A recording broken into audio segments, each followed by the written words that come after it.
Liberal leader Mark Carney, he was off the campaign trail and donning his prime minister's hat today. Carney is here in Ottawa today, where he met with a committee of his cabinet to discuss President Trump's trade war, which he says has already started to impact Canada's economy.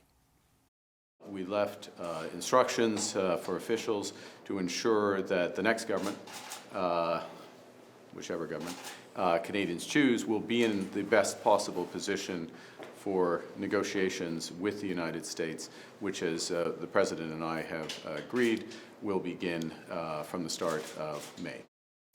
Okay, with the financial markets spiraling and in chaos, Trump paused some of his global tariffs this week, but he kept his tariffs on Canada. The other party leaders spoke about that today on the campaign trail.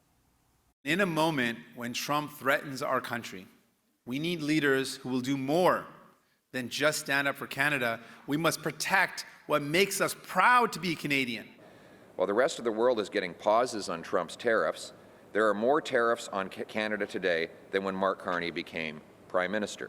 Now, I'm not blaming Mr. Carney for that. He has no control over President Trump, but that's why he should stop promising that he does.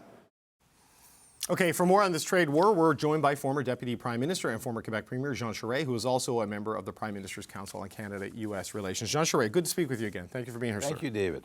Last time we spoke was Liberation Day. I don't know if that's going to stick as a holiday, but that's what the President called it. A lot has happened since then. I mean, what's your sense of where things stand right now in the Canada-U.S. relationship? Well, on what they call Liberation Day, we sort of suffered from the Stockholm Syndrome with an impression that we had avoided a hit.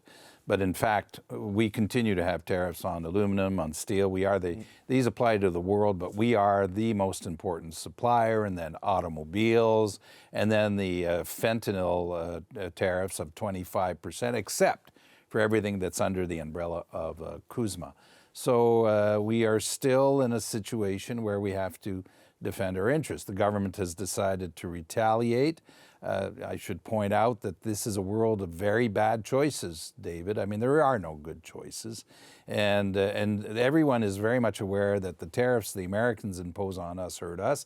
Retaliation also hurts us. I mean, but we've made a decision that we want to meet force with force. And so this is where we are at. What's interesting, though, one thing that I find encouraging is that the Americans have pointed out that they want the USMCA to be part of the overall scenario, which means that on the table there is still a scenario by which we can conclude or negotiate a trade agreement based on that if we're not in a world of tariffs. Because if we are, well, there's no point in having a trade deal.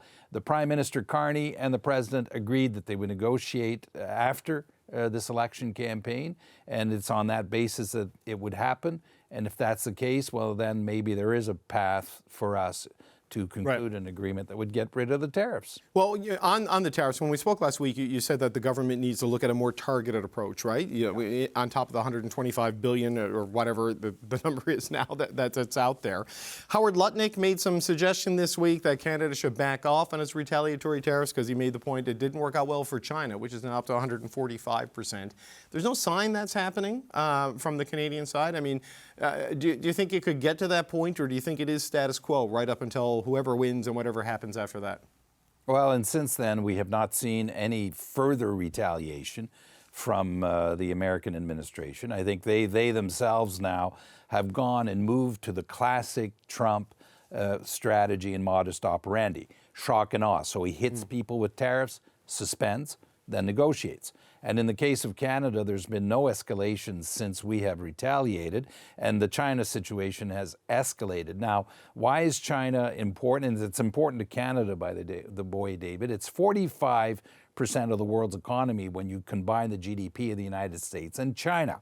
So this is going to have fallout all over the world, and that's obviously keeping them very busy. In the meantime, I think we just need to stay very focused, stay on the strategy we have right now, and once the election campaign is passed, then we have to sit down and see how much of a negotiation we can get going. But you know, Mr. Charest, the economic pain, the stock market losses, the anxiety, the data, the political pushback, none of it seems to be moving Donald Trump. I mean, he crashed the market, and then when he eased off, it came back up, and he took credit for the rebound. But he's still got a tariff level in place on all of these economies and China, which is still causing major damage. I mean, what is the pressure point as you see it? Because I know you're in Washington recently, that could get the president to shift on this, because he kind of responded this week by having a public cabinet meeting where he just got praised by all the people whose jobs depend on him. And he shows no signs of really moving beyond the 10% at this point. There's two indicators that seem to move the president. One is the markets, the obvious one. The second one is 10-year bonds, which is going to have an impact on this budget process. And David, what's going to be interesting in the next few weeks is that this story is going to move to the budget process in the United States, where he needs to have interest rates at a reasonable level to be able to get through the process and start controlling the deficit and the debt. And so the bond markets are now a factor that weigh in more heavily than they used to. The other thing that's changing is that last week in Congress, there was a vote in the Senate, not a vote that has a consequence on the administration, but yet 4 Republican senators voted with the Democrats to ask that they suspend the tariffs towards Canada. The other significant thing that happened, he had to withdraw the candidacy of Elise Stefanik for ambassador to the UN because his count number is too tight in the American Congress. All of these are signs that these events are catching up with him. And you can guess, you're pretty much a good guess, that last week was not a good day when a lot of American, I imagine, congressmen and business people were telling him to relent. So there is pressure. Things are happening. There is a cumulative effect, and this will obviously determine the path as he moves ahead. He needs to reach agreements as we move ahead. Yeah, the bond market one is interesting because he seems willing to maybe tolerate a recession, but not a depression, and so maybe that's the key point there. But you know, Mr. Charest, we spoke with Democratic Senator Jean Charest from New Hampshire, former governor there, one of the ranking members on the Senate Foreign Relations Committee. She argues that what Trump is essentially doing here is not going to hurt China, but it could very well send a lot of people into the arms of China, and pointing to meetings that South Korea and Japan have had with China in the wake of all of this.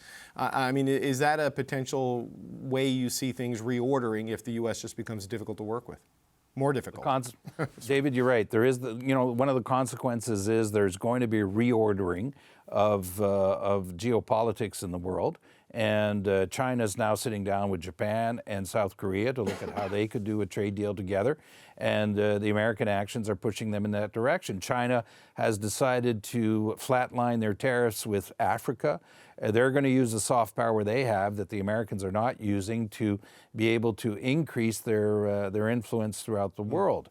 And so this has, it's going to have real consequences. The other thing about the 2nd of April and his Liberation Day is that as long as the Americans are in a bilateral relationship with someone, except maybe China, they can use their power. But on the 2nd of April, I don't know if they realized they were taking on the world. Now, if they take on the world, then it's a different power relationship, and the pushback was such that they had to relent.